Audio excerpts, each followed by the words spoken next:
Where my girls at? Independent, free spirit. Ooh, we so serious. Where my girls at? We ain't linked up in a cool minute. Where my girls at? It's going down, down. Where my girls at? It's going down, down. It's going down tonight. We going out tonight. Yeah, right.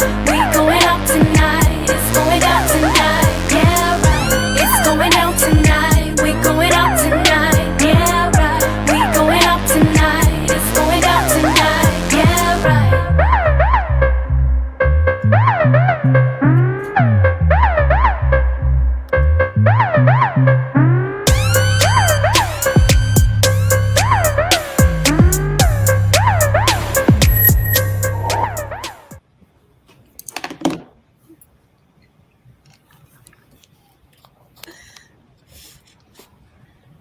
All right, everybody, we are getting ready for another interesting show on today. We're so glad that you are tuned into We Got Issues. Oh my goodness, we're going to be talking about Pride Month on today. So we absolutely want to hear from you, want your comments and what you think about it. And we'll be right back to you right after the It's going down, you guys. Wow. It is Monday. We're so excited for the beginning of the week.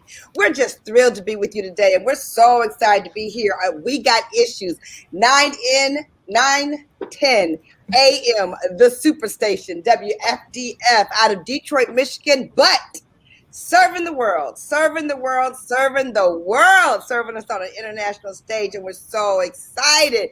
Love you guys on Facebook, hitting us up, hitting in the chat. We're so thrilled that you've joined us today. And for those of you who are joining us for the very first time, let me tell you who we are. We are the Force of Friendship, where we totally believe there's something really powerful in having girlfriends, different kind of girlfriends, all kind of girlfriends. We welcome you into our tribe, for real. Because why? Because we got issues, man. The name of our show is We Got Issues, because we got issues. You got issues. We got issues. You guys, listen. You might be watching us or hearing us on the app. We love the fact that you lean in. We are super excited about all the energy that we're receiving from you, the love that we're receiving from you as the world is opening up. What an amazing weekend we've had. Just ups and downs. We're still looking for so many people in Florida. And it is such a challenging, sad time to continue to get updates and not finding what they're looking for, and the danger that those people are putting themselves under in order to find some people and help them and bring them up. Hope's still going up, always hope. So that's a challenging time.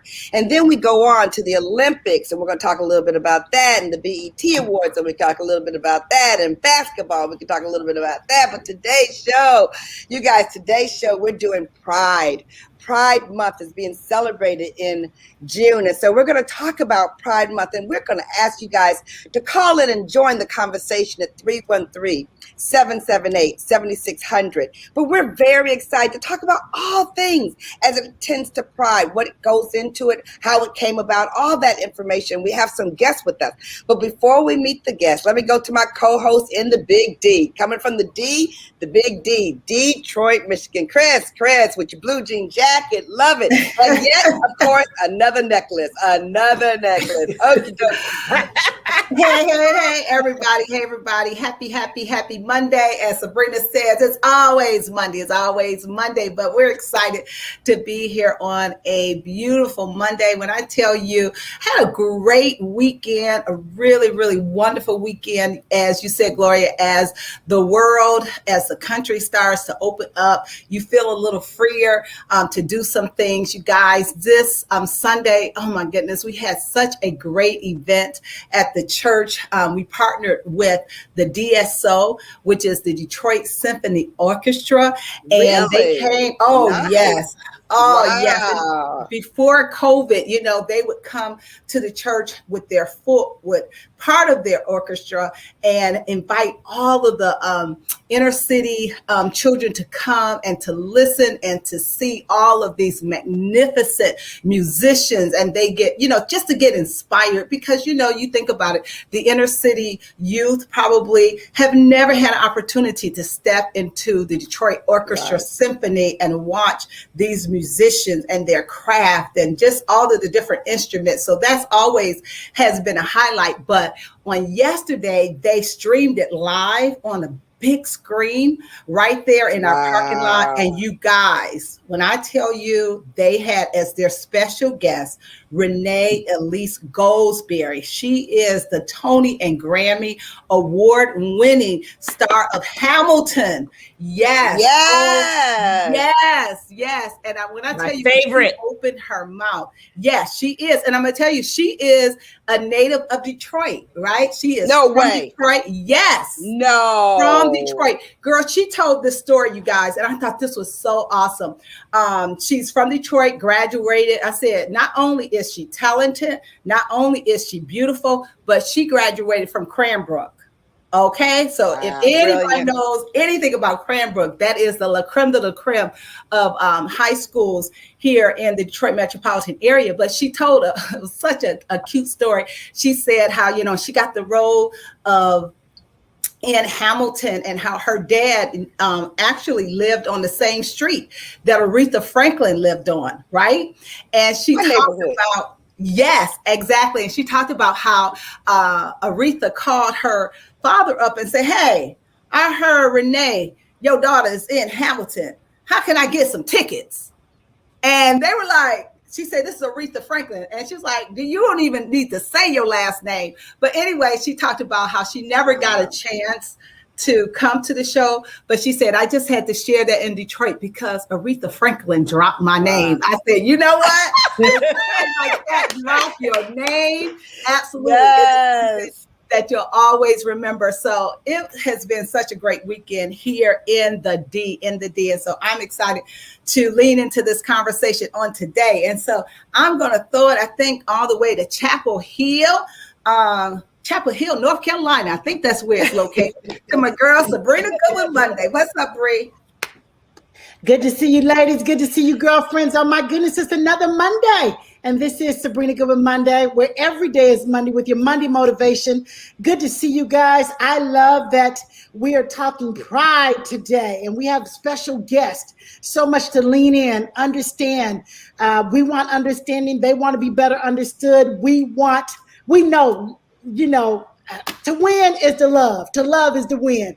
And so I am so glad that we're having this conversation. What a weekend. Record heat on the West Coast.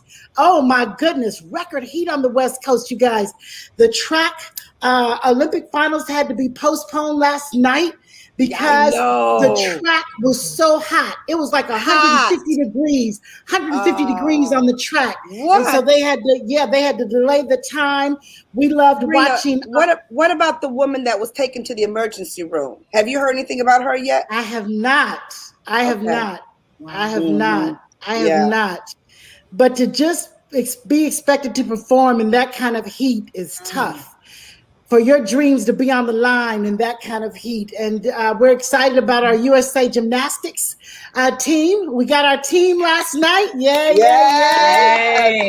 oh my goodness. All of them are fabulous, but I'm really excited about Biles and Childs. Okay? Yes. So much, you guys. Prayers for sure going out to the families of the missing in Florida. Every day, every hour, it just gets more dismal because the longer the days grow long, the least likely we find survivors. So lots going on. Caterina Harris-Earl, there's our girl. What's going on, Caterina? It's same. I mean, I walked into the first store without a mask on. My mom's like, I'm still keeping my mask on. And, I'm still being very cautious and keeping my mask on in a lot of situations. But the store was almost empty.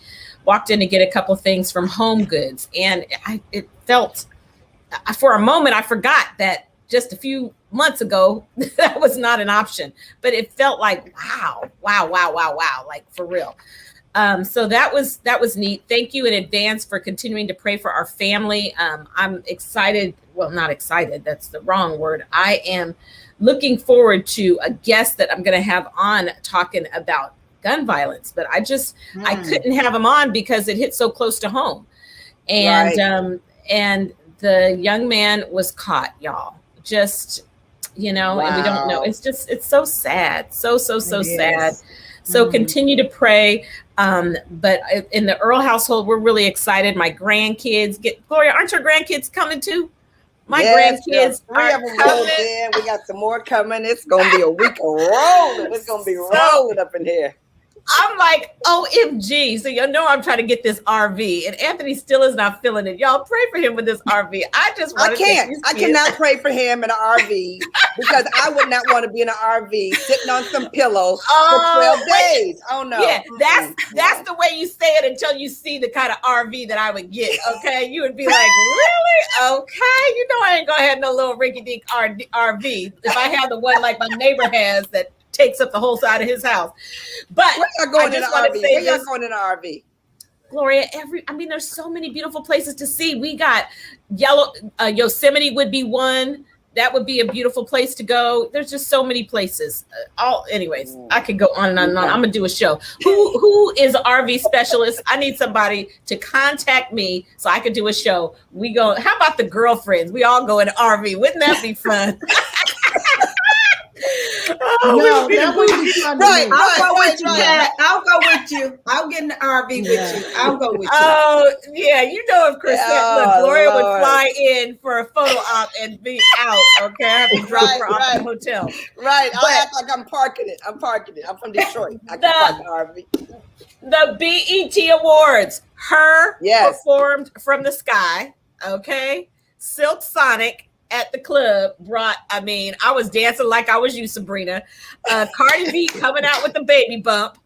Queen Latifah, when I tell you that doggone train on that gown, I know we're about to have our guest Keith come up here. And I know when you saw that train, you were like, OMG. So I was feeling it. It was a whole bunch of performers. I was like, I had to turn down the words because my mama was there, but and it was a whole lot of booty shaking. I'm like, oh Lord, everybody. When she gave the history of I'm officially old. I am old. I am officially old. I was like, I can't. It's not even the booty, Sabrina. It's not even the booty. It's the legs. Ain't it the legs? It's the legs. I'm like, I can almost take the booty. Everything. Yeah. Okay, let me just clarify everything here. Okay, nobody I know hang around with or talk to uses the word old. Old is not the word. Maybe mature or maybe tired of it, but we are not claiming it. I like seasoned. How about whatever? Seasoned? That's old. That's what you said. That ain't a good word either, huh? No, wait, Chris, how about the honeymooners came home? Oh, yeah. You know what? They rolled up on Sunday. It was after service was over. And I looked up, I was like, that looks like Buddy's truck. And I looked and I screamed. I'm like, oh my God. So they got oh my God. Angelica looked so cute. She did. She looked so good. They were smiling. I was like, what's that big smile? I mean, glowing and smiling and your husband prophesied his grandkids. Okay. So that was really, really special to see them. Yeah. And then I was like, I said, buddy, you real grown because you taking a woman back to your house and I know about it. Okay. And it ain't your house. Okay. And it ain't my house. So that was so exciting to see him and Angelica come back. I mean, it's amazing how time just flies. We were just at the wedding and now we're talking about they're back right from the honeymoon. So it was so good to see them on Sunday. Right. You guys, this is so good. You guys, it's amazing. My nephew he just won the junior championship for tumbling and double trampoline, which is a really big deal. And next week, we're going to find out if he's going to the world championship. In some country, I can't even articulate, but it's next to Kazakhstan. But he's 15 years old. He'll be 16 next week. and he's got a growth spurt going on. And, you know, his mother is in the Hall of Fame for rhythmic gymnastics. So she just told me today that he is just a fierce competitor, that he's probably the most consistent one. He can nail it now. Because when you do tumbling, you know, you can fly to the left or fly to the right, but he's just so dang on consistent. And then that happened in St. Louis, and she was at the Olympic trials for the women in gymnasts.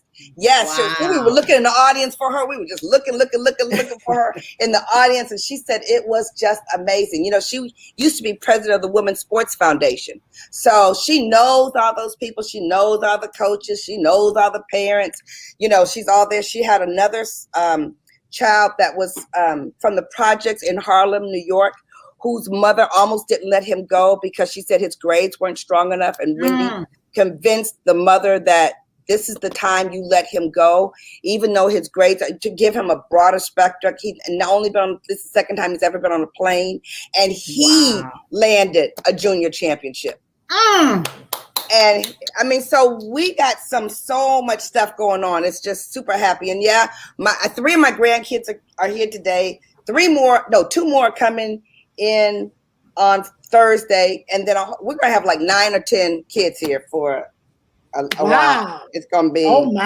amazing. I know, amazing. We were at Costco shopping, you guys. I know our viewers can relate. We were at Costco shopping, me and Ken. I think we were there for 85,000 hours. And we got $85,000 worth of groceries. I was like, really? They eat all of this? And they've been in that kitchen literally eating nonstop. You guys, we are so excited to have this conversation with you guys. We're talking about pride, lesbian, gay, bisexual, transgender, and queer Pride Month. This is the month.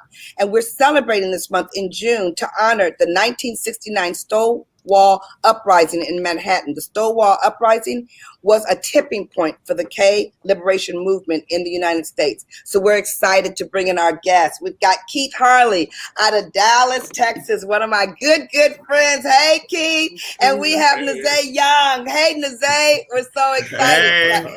Nazay was here with us last week. He was so open. We were so excited. We're just excited to have them both on this topic because this is such an interesting topic, and we're so excited. I told them both, we're going to have a good, juicy conversation. Might be some interrupting going on in here. We want the callers to call in.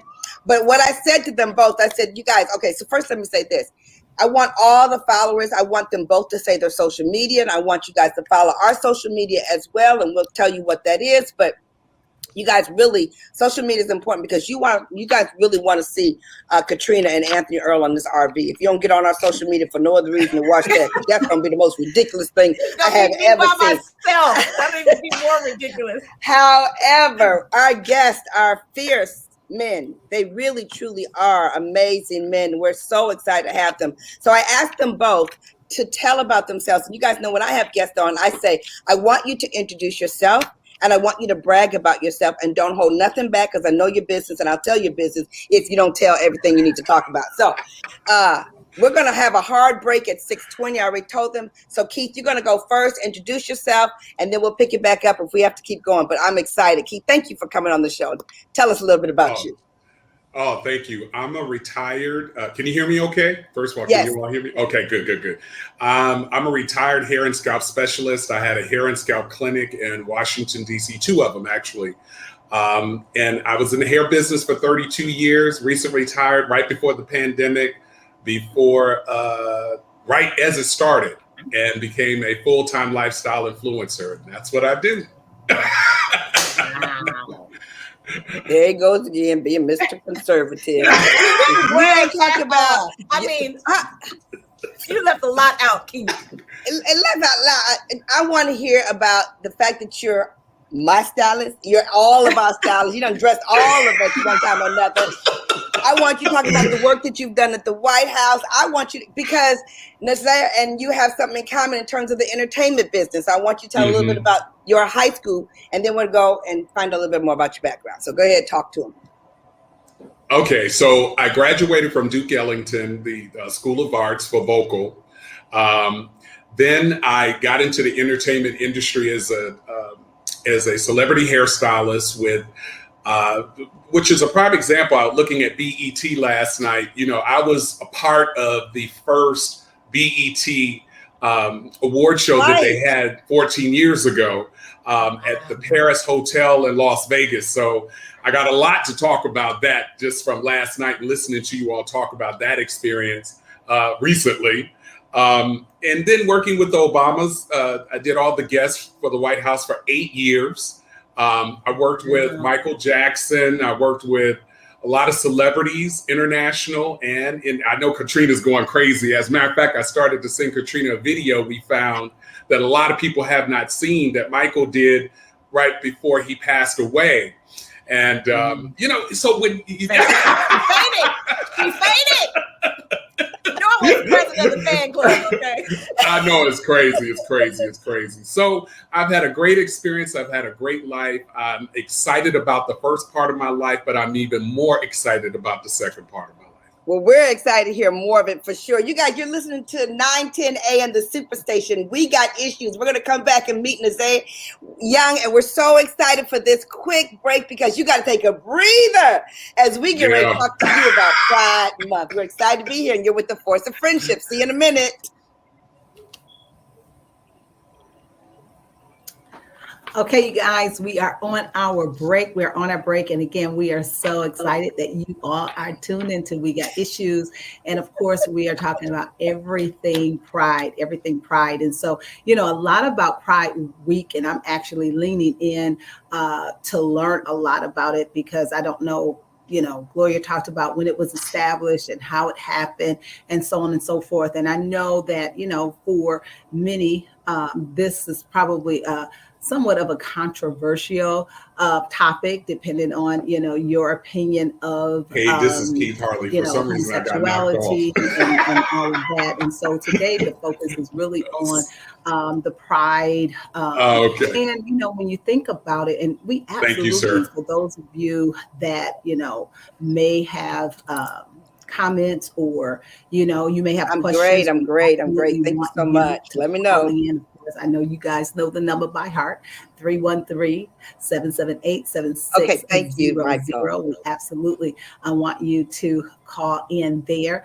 But you know what? If you think about it, so many of us, you know people, have relatives and friends, you know, that are homosexuals. And a lot of times what I have seen, which is, you know, really, really important, is that, you know, a lot of times they are discriminated against. You see a lot of different things in the media that talks about different things that they have to go through. And so whether you believe that it's wrong, I truly believe that, you know, God is love, and that, you know, everybody should be treated with respect.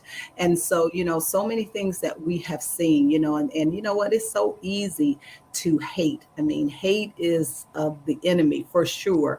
And so I am, you know, one of those individuals that believe that, you know, everybody should be given, you know, an equal opportunity when it comes to the workplace, the workforce. You know, you should not be discriminated, because of course you guys know that we absolutely, you know, go up in arms when we are discriminated because of our color. And so, oh yes, okay, wow, yeah, I mean, when you listen to their backgrounds, I didn't even know all of that about Keith Harley myself. And of course, we've had an opportunity to hang around Keith. Here we go. We're back. And we got issues. Yes. You know, he had to put the applause in there because we got our own jingle. We're so excited about having our own jingle. We don't even know what to do with ourselves. We're so excited to be back here with you guys. This is Pride Month, and Nazay Young has been with us. Nazay, the guests are just talking about you already in the chat because he was here last week and he was lighting up the fire last week. So we're so glad to have you back on yet a whole nother topic. He's a very fierce man and he's got a lot going on. So Nazay, introduce yourself and tell the callers who you are and everything as we talk about We Got Issues, 910 AM, the Superstation. Well, let me first say thank you for having me back again. I definitely feel like can you hear me? Can everybody hear me? We got to get it. I think just unmute on the phone. Oh, on the phone. Okay. Can everybody hear me now? Okay. All Yeah, right. we got you. So Thank you, I Michael. apologize. Yeah, thank you for having me back. I definitely feel like a 2-time Emmy winner coming back. Back-to-back shows, so I'm gonna give myself a round of applause for that. We're going 3 times. Wow, I have not had the opportunity to meet the Obamas like Keith, so true kudos to you for that. That's like the ultimate and pillar of everything. Right. But I've had a very colorful career thus far as a teenager and moving into adulthood. I studied and finished at the Ellis School in New York and decided that I was going to, at the time, pursue a career in entertainment as a dancer and an actor. I always tell people I wanted to grow up and dance behind Luther Vandross or Diana Ross, if you remember Johnny Kemp's video, the Just Got Paid. I wanted to be one of those dancers in the video, so I studied hard. And then by the time I graduated, nobody was doing that anymore. Everybody was in the early stages of twerking. So all those years of training went to waste. But so I had a great dance career, and then I spent some time as what they call affectionately in the LGBTQ community as a pageant consultant and a pageant competitor. There's a big scene. I know some of you maybe have heard of pageants before, or some of you have heard of balls before. And there's that great show that comes on HBO Max now called Legendary, where they advertise just a portion, give you some exposure to a portion of the community. But it's so much bigger and so much broader than that. So I spent years doing a little bit of what Keith did as a celebrity impersonator. And so Michael Jackson and Luther Vandross and John Legend and MC Hammer were a few of the people that I regularly impersonated and worked in Vegas and worked. I want those Atlanta. videos, Nizay. We want those videos. We want those videos. You want those videos? So I had a great time with that, and I've always kept jumping in and out of the world. I decided that I was going to do some writing. Been a great writer for most of my life, and so my writing then led me to work with Lee Daniels most recently in the last couple of years. So I've had an opportunity to do some growing and mentorship under Lee Daniels. So I'm always trailblazing. I'm always trying to present myself as a representative of the community, and sometimes I don't see other people that look like me, but that's okay. Or at least they're the people that are doing the things that I'm doing as a father, soon to be married. So for those of you who are trying to get at my IG, it is London versus Zay, but do not jump in my DMs because he will not have it. Okay? I'm just going to say that. Send me a friendly message. Don't send me anything other than a friendly message. So that's just a little bit. You guys, when I tell you these are some energetic men and they're in the force of friendship, talk about our tribe is growing. And when we get together to do something crazy, it's so exciting to have this kind of energy and this kind of excellence. So I'm welcoming you guys to the call. You guys, we're starting out with, Carl Nesbitt. Carl Nesbitt's a football player who just came out last week as a gay football player and has changed the world. And so many things are changing the world. We want to talk a little bit about that. But let me give you a couple of statistics about this. Today's celebration, including pride parades, picnics, parties, workshops, symposiums, concerts, the LGBTQ Pride Month attracts millions of participants around the world. Memorials are being held this month for those members of the community who we've lost to hate crimes or to HIV/AIDS. The purpose of the commemorative month is to recognize the impact that lesbians, gays, bisexuals, and transgender individuals have had on history, locally, nationally, and internationally. You guys, I wanted to tell you about this stat that I looked up. Hold on one second, that I thought was so big. Because if you've watched carefully, you've seen how they've been embraced by brands. Now, have you guys noticed that when this particular month, more than any, you see a lot of pride rainbows on a lot of the brands that are coming out? Because we talk about this a lot on the show. How much is driven by the heart? How much is driven by the economy? Total buying power of adult U.S. lesbian, gay, bisexual, transgender, and queer population is projected to be $917 billion. Wow. You know, it is, Wow. yes. And let me say this to you. They said that so many people in their community and those who support their community will buy so much more when they know that you are friendly to the community. I thought that was so interesting. And then talk about the celebrations as we close down this month. Listen to this: New York City World Pride Festival and Pride March, which is the birthplace of Pride. Of course, it happens in New York because everything happens in New York, and is now the home of the largest Pride event in the world.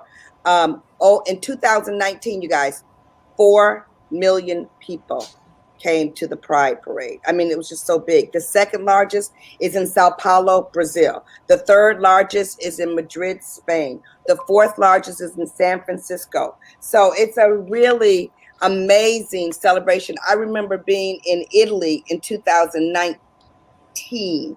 2019. I mean, it was a humongous parade. There was like super exciting, so much exciting.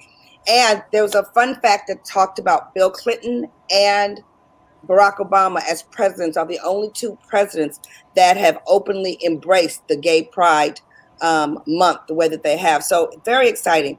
I asked them both if they would tell a little bit about their history. So Keith, would you start and tell a little bit about your history? I'm loving the people in the chat like, we love the Keith Harley collection. We love the Keith Harley collection. I told him I knew all his purchasers are here. All his purchasers. So for those of you who are listening to the radio, on the radio 910 AM, the Superstation, Keith has a collection of clothes that we all just love the way he goes live and sells online and everything. So Keith, tell them a little bit about your history as it relates to Gay Pride Month. Well, first of all, you mentioned something very interesting. I don't know about Nazé, but this was the first year I've seen as much Pride paraphernalia everywhere. In the stores, in the communities, Target, Walmart, everywhere I went, I had never seen this much Pride stuff. And maybe Nazé can probably tap into that, of where that came from, because I was a little taken back because I've never seen anything like that. But my history goes as far as when I was a child, when I was a young kid. And unfortunately, I'm not clear about where it came from for me, because I suffered from abuse as a 3-year-old I was 16 by a family member. And so, when the conversation comes up about whether it is something that you're born with or is it something that was taught to you, does that make sense? I'm unclear on that because I can't speak on that based on my experiences. If you do your studies, most of how our brain is conditioned and our thought process that we think about ourselves starts when we're 3. If you think about how far you can think back about the history and your experiences you've had, you can't go further than 3 years old, right? But you can think about the experiences you've had from 3 on, and how you've been, what you've been taught, how you've been treated, how you've been abused, what you've been exposed to, those sorts of things. So I have to be honest with you all. I'm not sure if that's where it came from. I don't know where it came from, but I can only tell you about my experiences. Now, fast forward, it took me a long time to accept it. I'll be honest with you. And it's because my background was a very religious, strict background. I'm from Greensboro, North Carolina. So my grandmother was extremely spiritual. From the Bible Belt. And in the Bible Belt, right? A Bible with a belt. Come on in, the Bible Belt. Let's just be clear. And then my mother came from that generation where she didn't understand it. So I'll tell you all a story, and I've never told the story. It's actually in my book. When my mother had an idea that something was different about me back then, she took me to a doctor. I never even told Gloria this. She took me to a doctor, and she asked the doctor to find out what was wrong with me, and could they give me a shot to fix it. Mm. Wow. And Right. Right. His name was Dr. Bonham. I'll never forget his name. And I remember sitting in the office next to her saying, did she just ask the doctor, could he give me a shot to change whatever is going on with me mentally and physically? And so my doctor looked at her and said, Betty, my mom's name was Betty, that doesn't make any sense. That doesn't make any sense. So again, this is when I was 12 or 13. So can you imagine what that did to my psyche? Can you imagine what it did to my self-esteem? Not only am I being abused, but I'm also dealing with the issue that my mother would not accept it. My family would not accept it. And I'm being abused by a family member at the same time. So, and that's why it was not hard for me to come on the show to talk about it, because I'm saying some things that people are not willing to say. Right. I'm saying some things that people are not willing to expose, And so hopefully I can help one parent or I can help one child and say, let's look at this differently.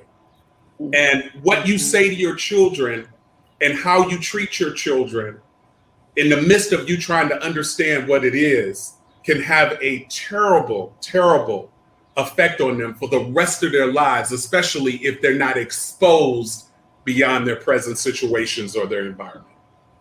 Hey, Keith, can I jump in, Gloria, real quickly? Keith, and just say thank you so much for being so open and so transparent and sharing that story, because of course I'm sure I didn't know it, Gloria didn't know it, so wow. But let me ask you this question. Did your parents know that the abuse was going on? Did you try to tell them that it was going on, and did they ever find out? And what happened to the relative that did the abuse? Okay, so I brought it to, my dad and my mother divorced when I was 4.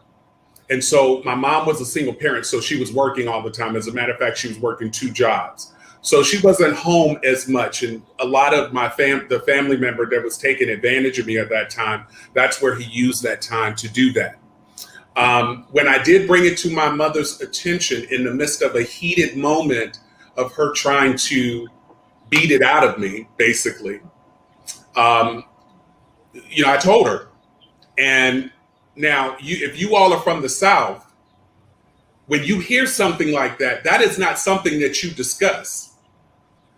Your parents always told you what goes on in the house stays in the house. And if I find out that it goes out of the house, then you have to deal with me. So we were trained and brought up to suppress that. So if you heard it, it was a secret. That's just like if somebody got pregnant that was underage in the South. They either got an abortion or they didn't talk about it, or they either gave the child to a grown-up to take care of, but it was never discussed. Same thing when it came to homosexuality, being gay, or whatever you want to call it, or being different. It was something that was not discussed. If you were being abused, it was something that was not discussed. That was the way we were brought up, and that's the way that they see was the best way to do it, was not to talk about it and suppress it. Well, I'm gonna jump in, Keith, and go back to your original statement about the pride being so commercialized now. And like you, I can remember over the years looking at when it comes around. I think there's a big thing though that Miss Gloria, I want to bring to light, and that is, while we do have Pride as a month of June that is celebrated cross-culturally, we also have within the African American community what we call Black Pride, which is celebrated every month from April through I think it's September. I hope nobody beat me up for that, but that's Black Pride Month, and for me that's more important than the month of June. And when it comes, it's always been more important than the month of June, because I want to celebrate people who look like me, whose stories are like me. The Lorraine Hansberrys, the James Baldwins, the Baynard Rustins of the world. Those are people who are often forgotten about in the shadows, who really paved a pivotal point when it comes to Pride. So the commercial part of Pride, I think now we spend so much time talking about the cancel culture. If you don't support something, you will be canceled. Right. And that's so right. All of the major brands and affiliates and networks are now trying to jump on board. Same thing with Black Lives Matter. You know, they're jumping on board to show that the best way to show that we support you is to commercialize you. And then we go out and we buy into that. We have everyone from Coach through Walmart, like he said, through Target, like everyone now wants to sell Pride stuff to let us know that we're a part of your support. But that doesn't change day-to-day attitudes. And so when you think about Pride should be larger to where you're thinking about day-to-day attitudes and not just the colloquial, you know, parties and celebrations that happen over the 30-day period. So I think that's a lot of times when people go wrong. I also think that that's where, you know, we get these mainstream commercials from, is because people don't want to be canceled. They don't want the protest. They don't want the backlash. So we now are becoming a participant. And we saw a lot of that through 2020, especially during the pandemic. We had nothing to do but watch television. You know, you saw everyone now supporting Black Lives Matter. Now everybody supports, you know, queer, gender, transgender, LGBT. You support everything now. And it wasn't even until this year that we got black and brown stripes on the flag. So that flag doesn't really represent me. I don't even have one in the house. But this year, you know, the black and brown stripe might help a little bit. I don't you know, but that's just me. Ms. Zay and Keith, I got a you know, I'm always going to shake the table a little bit. I'm just going to shake it. Call that the Zay's corner. Just shake the table a little bit and back away. That's it. That's it. That's it. I got a question, guys. Oh, go ahead, Caterina. I mean, I was just going to ask about the unique differences. Keith, you did a great job of bringing to light what has taken place in most every African-American family that we are very familiar with. And I wanted to bring it up to 2021 with all that Black men already have to deal with. What are some of the other unique differences being African American as opposed to being Caucasian? It seems, you know, honestly, here in the San Francisco Bay Area, there are areas in the Bay Area that for two white men that are living together, married, what have you, they command an amazing income and have a great lifestyle and can live and have access to a lot of things that, you know, even some other couples don't have access to. So what are the unique differences, if you could just talk about that for African Americans? Ooh. You want to go first, Nazay? There you go. This is juicy. This is juicy. You're right though. I don't know, Keith. You want to go ahead, or you want me? Yeah, I'm gonna let you, because I'll go ahead. First of all, when you deal with white men, gay men and women in this society in the 20s, they have a level of entitlement. They have a level of they're brought up differently to love themselves and to accept what they are, and they're not ashamed to tell other people what they are and what they do, and they're out with it. And you know what's so very interesting, when you see our white counterparts, or you see white men and women that are homosexual or gay or whatever they title themselves, it's more accepting, and they don't look at it as when they see African American. This is my experience. Now, Nazay may have another experience, but for me, it's 3 times as hard to be an African American Black gay man as it is to be a white man and gay. Let me just be clear. And again, it goes back to what I said about our upbringing and where we come from. We're told to suppress that and not talk about it, and it not be acceptable. You know, our parents would I want you all to research this. One of you all can Google this right now. There was a little boy, he was 8 years old. It came out, I know Nazay probably saw this. It was all over the media. His parents found out that he was gay or he had gay tendencies. So his father, black father, went on national social media everywhere, all the platforms, and went live. He took his son and he cut his hair to the point where he was bald in the front and he cut his hair like an old man, like he was bald on the top and had hair on the side. Then he put on the side of his head, "I am gay." Did you all see that? No. It was Google it. It was all Nazay, didn't you see it? It was all over social media. Yeah, I saw it. Yes. And it was horrible. And this was a week ago, wasn't it, Nazay? About a week and a half ago. Yeah, it wasn't that long ago. Yeah, it wasn't that long ago. It was like in the last 2 weeks. Yeah.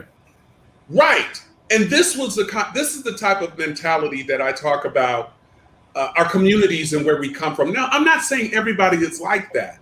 But can you imagine, first of all, they can't delete it from social media, so it's going to be out there for the rest of its life. Right. And what is this going to happen to this little boy for the rest of his life? And are people willing to go and educate the parents about what they did to him as an African-American boy, as a man? Because he's 8 years old and he thinks that he is either transsexual or gay. And his father did that to him on social media. At 8. I think at 8 years old. Parents on both sides, I should say communities on both sides, I think have a struggle. But to your point, I remember I've heard it in Paris is Burning. I heard it from my own family. You got 3 strikes against you. You're black, you're a male, and you're gay. You got 3 strikes coming out the door. It's very different in the white community because you're white, you're a male, and you happen to be gay, if you see what I'm saying. So it's very different how we address black men or black women or transgenders versus how we address the white community. And the white community, I won't even say that they offer more support sometimes as they are more resourceful in how they approach and address things. When you come into African-American life, you come in already, with a cross on your back, or a burden that you have to wear, So as a young black male, you already have to deal with the struggles of being black and adjusting to white culture and injustice. When you get past that part, if you add sexuality onto it, then that's just another cross to bear. I think a lot of times where people go wrong or parents go wrong is that it's not really the stigmatism that they want to put on their child, but there's this kind of reverse psychology of condemning will correct. And the correction isn't really going to happen for a child. So if everybody came into it more educated and more open, in a perfect world, then children would handle things differently, i.e. the Dwayne Wade situation with, his daughter. If you approach it through a different lens, you'll get a different result. But culturally, our community has put a stigma on how we label our children and what the expectations of our children are. I have a real thing I like to tickle people about all the time. My partner is very different than me, and I'm not going to throw him under the bus, but he's a little different than me in how open he may be. And as a parent who's been a single parent for quite some time, I walk into parenting situations all the time. And the audience, whether it be female, usually heterosexual or straight, or male, they really have to kind of gauge me because they're not quite sure. So oftentimes, dads at the football game or the basketball game, they'll begin a conversation until they realize I have a partner. And then the attitude kind of changes. And so I always say people will really judge you or have a stigma about you. And I can watch people from across the basketball, court, and I can see their faces kind of change. And in their mind, they're going, well, like, darn, I was just talking to him and kicking it. Now, I don't know if I should feel differently or if I should not feel differently because he was a cool person. And so I always encourage people to understand it is about how you present yourself, but it's also about an openness to learning something different. And we have relied on the church, and we have allowed stigmatisms to hold us down for way too long. you know. And so even within my own family, I've been kind of a matriarch and an advocate for you. If you don't like me, that's fine, but you're going to respect me. And so that is where I think most of my peers are at. You don't always have to like me, but you will definitely respect me. And that's where we're at now in terms of pride, especially for like our transgender community. They're not all looking to be loved and embraced by everyone. They just want to be equally respected. Excellent. Sabrina, you want to say something? Mm-hmm. Yeah, that's where we are. Education, and we thank you guys so much for being on, because it's a level of respect. It's being sensitive, being more friendly to the community, and having a deep understanding, wanting to understand. It's all very new in terms of the pronouns that we should use. That's an education all in itself. Why are the pronouns important?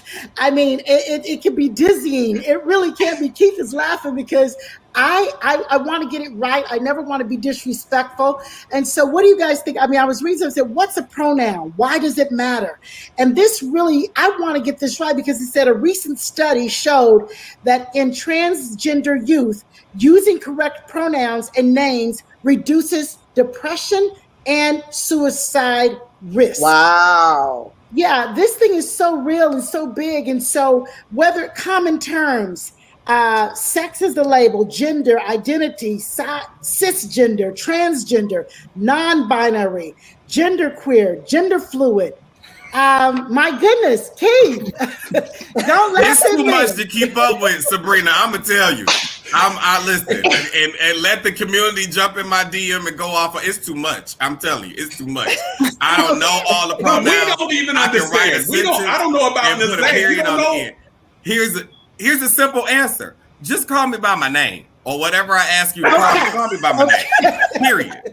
I don't have time to figure out why you got on heels and jeans or a beard and lipstick. Like, I don't really have time, baby. Just call me by my name, and I'm gonna call you by your name, and we don't have to worry about pronouns and all of those things. And if the person doesn't have any direct relation or interaction with you, don't be bothered. You ain't have to try to figure it out. Just don't be bothered. That's just let them be them. It's their business. Yeah, just let them be them. You know, I'm from the South, so I'm a hey little baby all the time. Hey, sweetie. I don't have time to figure out the pronouns. It's gonna be hey little baby, and then I'm gonna say what I need to say, and we're gonna call it a day, because I don't have time to figure it out. We would love to have the callers in. We would love to have the callers. We want to inspire you guys to call in. If you have a comment or something to say that we got issues, at 313-778-7600 at 9:10 a.m. the Superstation. I want to hear from you guys too about how do you think people who are listening can specifically make a difference themselves? How can we make a difference? Because there's something, Sabrina's bringing up something that's, you want to say the right thing, you want to do the right thing, and we are our brothers and sisters keepers. So how can we, the listeners, that take this month and make a difference, but from your vantage point, what can they do differently? What do you see them maybe that are doing wrong that they don't even know that they're doing wrong? Do you guys have an opinion on that? Yes. Look, can I put my hand up? Listen. Yes. I shared a story with Miss Gloria earlier today. Listen, I have to get this out though. I shared a story with her earlier that I come from a family that's really popular in terms of doing hair and aesthetics and those type of things, barbers. And so at one point I was a makeup artist and did some esthetician work, right? And one of the biggest things, and I'm gonna tell you this is an early lesson because it relates to how Black people are often identified by other folks. People would come and say, oh girl, who did your makeup or who did your brows? And they'd be like, oh, my gay friend, so-and-so. And so I would say, why do you always have to put the gay in front? So I literally stopped working in the business because I didn't want to be identified. I didn't want the label to be, it's always, oh girl, my gay friend at the mall. Why is it always the label? It's kind of like when white people say, oh, I have a Black friend. Like, you don't want the label, you just want to be the friend. So the easiest lesson that I could give from this 50-minute conversation for people to take away is if you can train yourself to not think or approach it that way, then we will make miles of leverage moving forward and progression moving forward. If you could just train yourself to not do that one little thing like, oh yeah, I got a friend that's a lesbian too. Don't do it. Don't say it, you know. So if you can teach yourself that, that's one thing that will make the progress go so far. It's just to not put that label. In addition to that, stop thinking you can change me.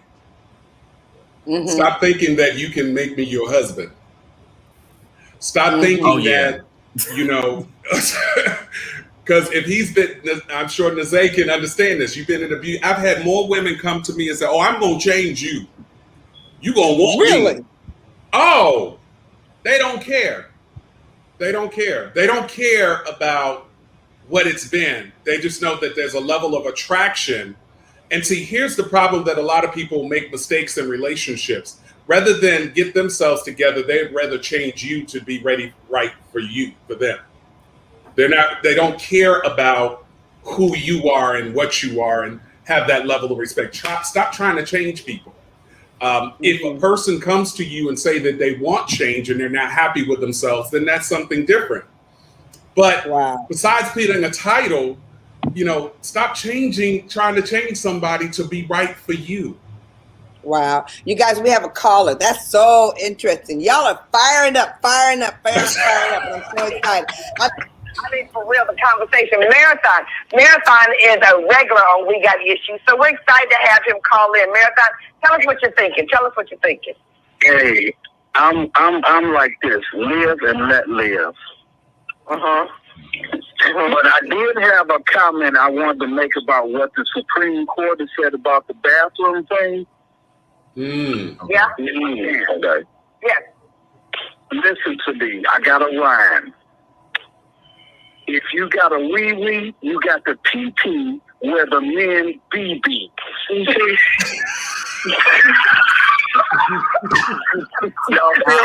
Miss Gloria, don't laugh. Don't buy into it. Don't buy into it. Don't do it.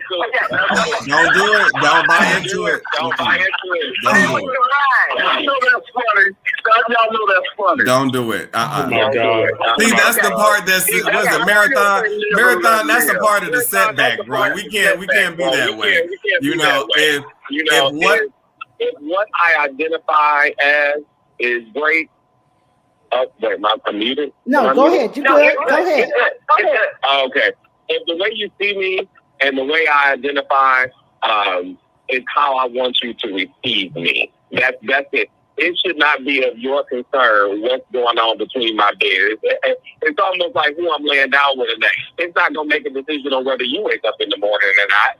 So if you got an issue, you can wait to go in the bathroom, or now, like in the airport, they got the family bathroom. Go in the family bathroom and do what you got to do. If it bothers you just that much. But I think us laughing and participating in that moment that's the thing that sets us back, you know, because there are plenty of women, as I should say, who are trying to live their lives, and maybe they haven't gotten to the point where they can afford to have surgery, to have the surgery and transition completely. So, you know, we can't hold that against some people. You know, we can't hold that against some people. The education.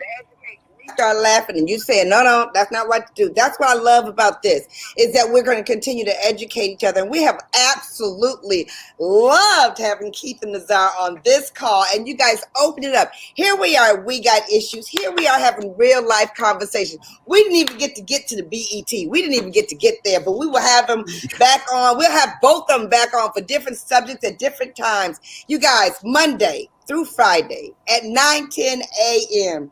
You got us at 9:10 a.m. the Superstation WFDF. We got issues. We're so glad to be with you today. We'll see you there tomorrow, 6 p.m. Love ya. Bye. Bye. Bye. Bye.